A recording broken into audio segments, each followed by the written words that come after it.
what it's like? Gracias, señor. Buenos días, señor. Oh, no. Thank you. I think I'm gonna be sick. Oh, God. Oh. This is fantastic. You guys gotta try Oh, this. my. Just don't ask where the meat comes from. Hopsley, what's that supposed to mean? Do you see any cows around here, Detective? ¿Qué es esta carne? Esta carne es de rata.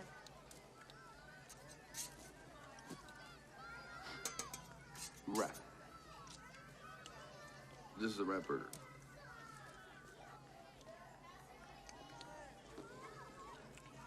Not bad. Matter of fact, it's the best burger I've had in years. Gracias, señor. Prego. See you later.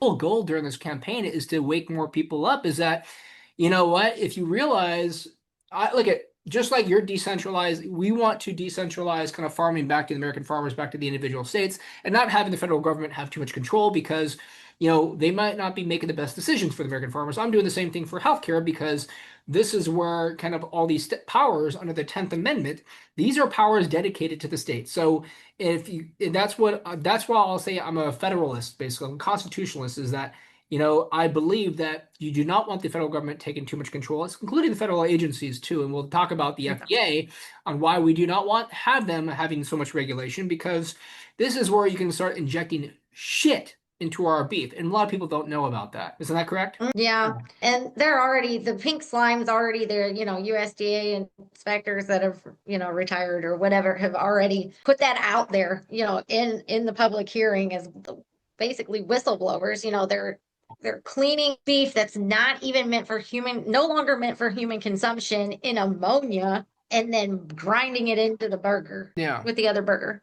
Like, it's so disgusting. And it's like, if it wasn't meant for human consumption, then adding a chemical to it does not make it any more available for human consumption. It's just, that's insane. So That's this is insanity. where a problem was. Look at, and even though I indicated I'm not going to try to make this too political, but you'll notice that every state has its different kind of procedures, right? And this is where at least, you know, they're recognizing that health is dedicated to the states. But my biggest concern is that some of these blue states, Casey, and you know, you and I know exactly who they are. Minnesota, primarily being the biggest example of the problematic blue state, they actually enacted something where the Republicans stood out and said, hey, everything that you're putting in food products must be fully disclosed on the label. The entire Democratic, basically, you know, state and congressional, like, you know, senators and House representatives and the state legislatures in Minnesota said, no, it should not have to be disclosed. And this is the two things they're recommending. It was saying,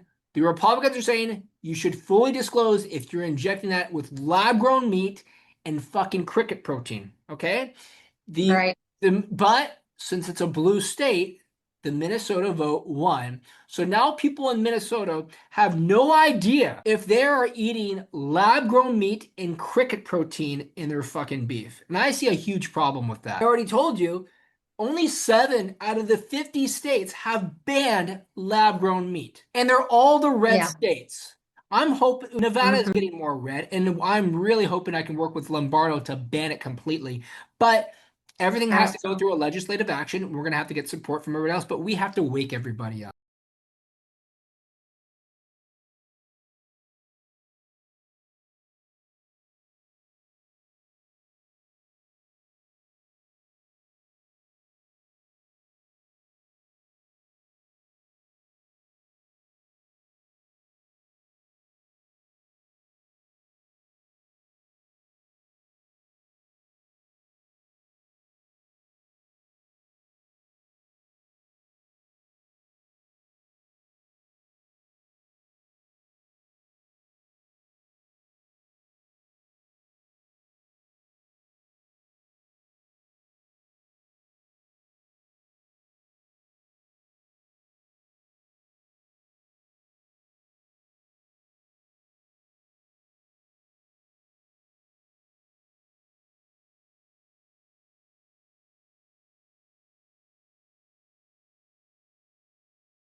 you know,